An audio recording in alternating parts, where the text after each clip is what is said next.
Assalamualaikum warahmatullahi wabarakatuh. Waalaikumsalam warahmatullahi wabarakatuh. Nah, sebelum kita memulai pelajaran pada pagi hari ini, kita berdoa menurut kepercayaan masing-masing. Berdoa dimulai.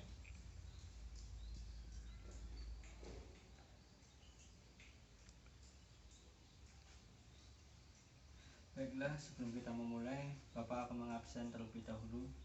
Yang pertama, Taufik. Hadir, Pak. Kedua, Joko. Hadir. Tiga, Santoso. Hadir. Yang keempat, Widodo. Hadir. Yang kelima, David. Hadir. Baiklah, hadir semua ya. Ya, Pak. Nihil. Nah, kita akan mulai masuk ke pelajaran pada pagi hari ini. Kita akan membahas sosiologi terkait proses sosial dan interaksi sosial. Jadi proses-proses sosial adalah cara-cara berhubungan yang dapat dilihat apabila para individu dan kelompok-kelompok saling bertemu dan menentukan sistem serta bentuk hubungan tersebut, atau apa yang akan terjadi apabila ada perubahan-perubahan yang menyebabkan goyahnya cara-cara hidup yang telah ada. Kemudian, atau dengan perkataan lain, proses sosial diartikan sebagai pengaruh timbal balik antara berbagai hal dari segi kehidupan bersama.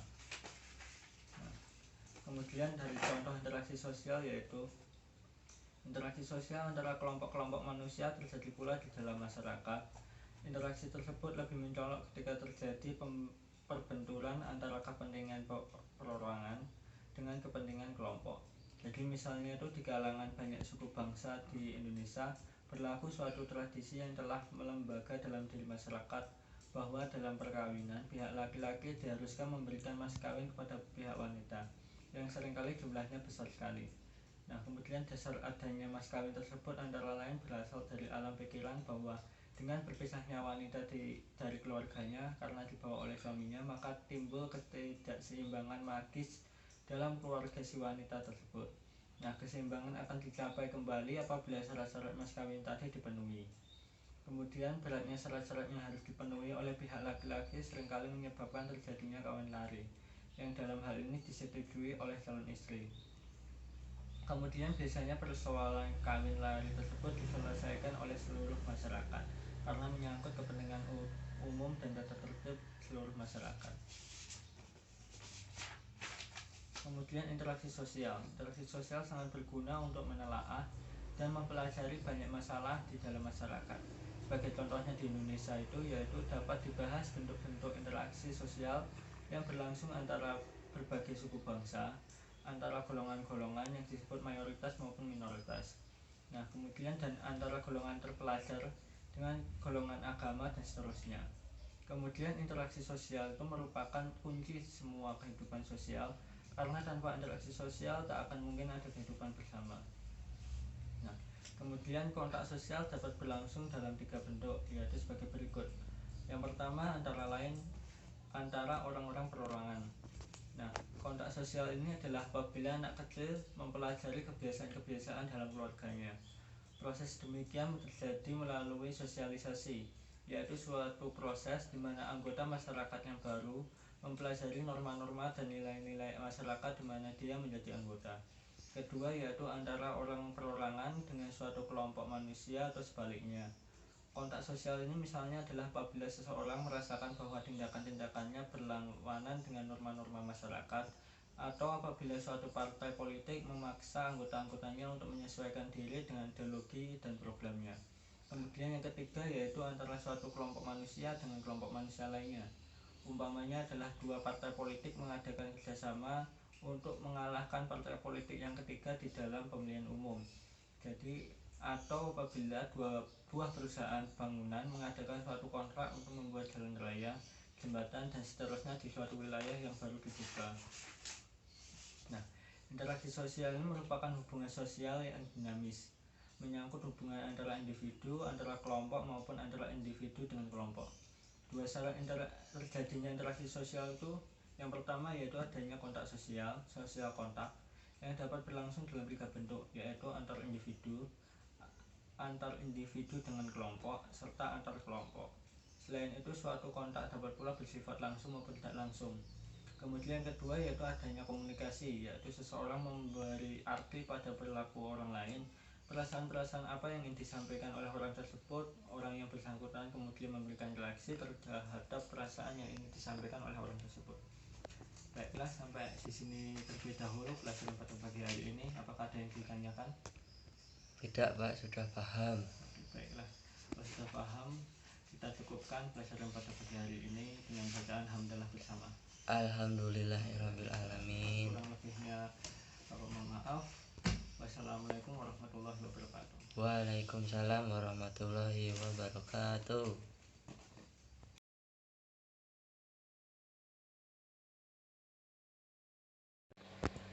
Assalamualaikum warahmatullahi wabarakatuh. Waalaikumsalam warahmatullahi wabarakatuh. Baiklah, sebelum kita memulai pelajaran pada pagi hari ini, kita berdoa menurut kepercayaan masing-masing. Doa dimulai.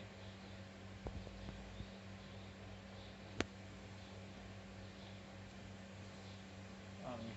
Baiklah, sebelum kita mulai, Bapak akan mengabsen terlebih dahulu kehadiran siswa. Yang pertama yaitu Taufik, Hadir. Joko, Hadir. Santoso. Enggak masuk Pak. Enggak masuk? Ya. Widodo. Hadir. Baiklah, untuk yang tidak masuk pada pagi hari ini yaitu Santoso. Kemudian baiklah, kita mulai pelajaran pada pagi hari ini. Kita akan mempelajari tentang perubahan sosial dan kebudayaan. Buka buku kalian pada halaman 257. Ya Pak. Nah, perubahan itu setiap masyarakat selama hidupnya itu pasti mengalami suatu perubahan. Nah, perubahan itu bagi masyarakat yang bersangkutan itu maupun bagi orang luar yang menelaahnya dapat berupa perubahan-perubahan yang tidak menarik dalam arti kurang mencolok, serta ada pula perubahan-perubahan yang pengaruhnya terbatas maupun yang luas.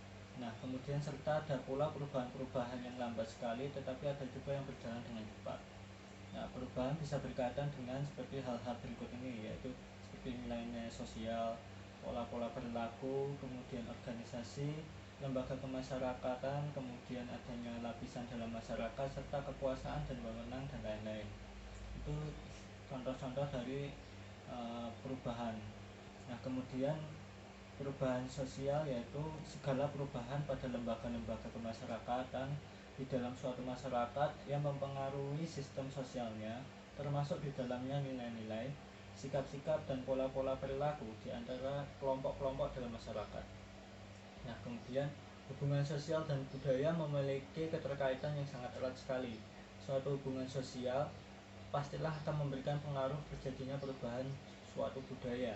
Nah, perubahan kebudayaan itu mencakup semua bagiannya, seperti contohnya yaitu kesenian, terus ilmu pengetahuan, teknologi filsafat, dan lain-lain sebagainya.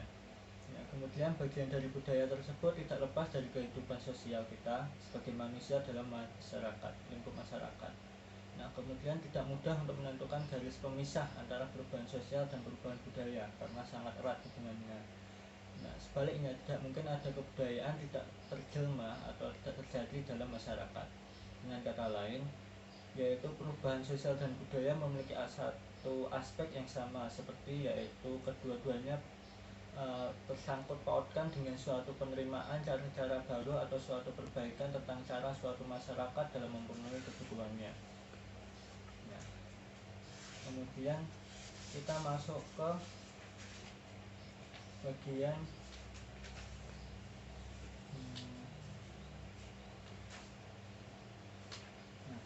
contoh dari perubahan-perubahan sosial kebudayaan seperti yaitu perubahan-perubahan dalam model pakaian dan kesenian dapat terjadi tanpa mempengaruhi lembaga-lembaga kemasyarakatan atau sistem sosial yang berada di situ. Nah, namun kemudian sukar pula atau sulit pula dibayangkan terjadinya perubahan-perubahan sosial tanpa didahului oleh suatu perubahan kebudayaan. Nah, lembaga-lembaga kemasyarakatan seperti keluarga, perkawinan, hak milik, perguruan tinggi ataupun negara tak akan mengalami perubahan apapun bila tak didahului oleh suatu perubahan fundamental di dalam kebudayaan. Nah, suatu perubahan sosial dalam bidang kehidupan tertentu tidak mungkin berhenti pada satu titik karena perubahan di bidang lain akan segera mengikutinya. Nah, kemudian ini disebabkan karena struktur lembaga-lembaga kemasyarakatan sifatnya jalin berjalin.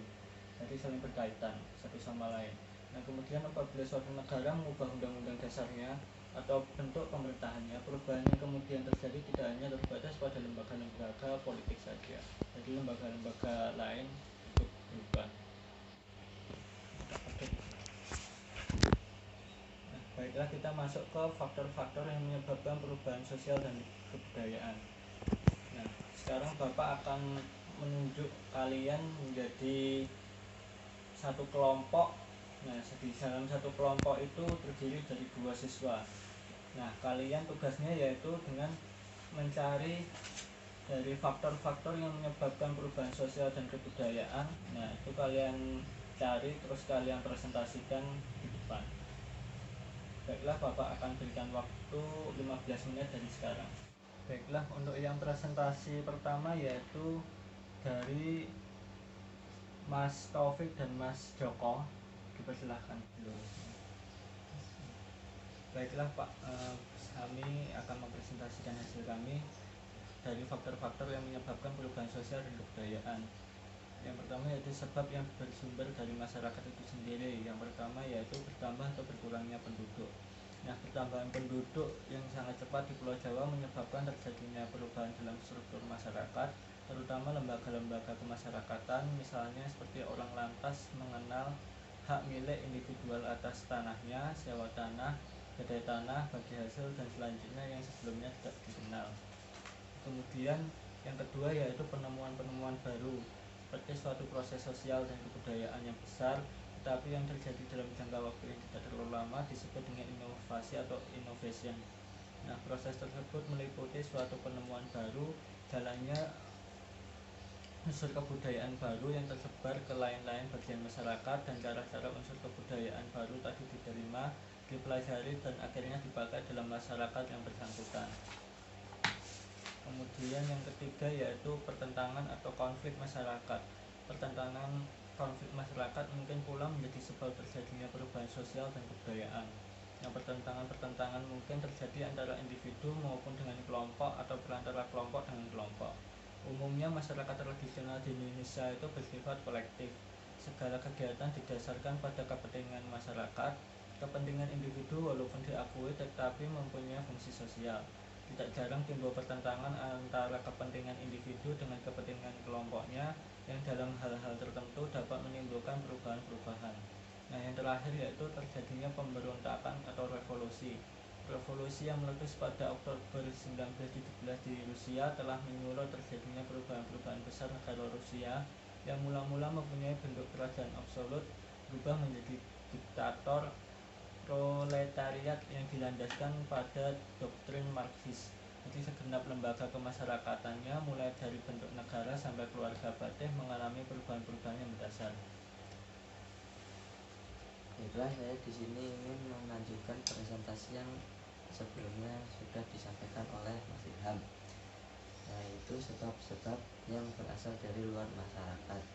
Yang pertama, sebab-sebab yang berasal dari lingkungan alam fisik yang ada di sekitar manusia, ya terjadinya gempa bumi, angin topan, banjir besar, dan lain-lain mungkin menyebabkan masyarakat yang mendiami daerah-daerah tersebut terpaksa untuk meninggalkan tempat tinggalnya. Yang kedua yaitu peperangan. Peperangan dengan negara lain dapat menyebabkan terjadinya perubahan, karena biasanya negara yang menang akan memaksakan kebudayaan pada negara yang kalah. Contohnya adalah negara yang kalah dalam Perang Dunia Kedua banyak sekali mengalami perubahan dalam lembaga kemasyarakatan. Yang ketiga yaitu pengaruh kebudayaan lain. Di sini apabila sebab-sebab perubahan bersumber pada masyarakat lain, itu memungkinkan terjadi karena kebudayaan dari masyarakat lain melancarkan pengaruh hubungan yang dilakukan secara fisik antara dua masyarakat yang mempunyai kecenderungan untuk menimbulkan pengaruh timbal balik.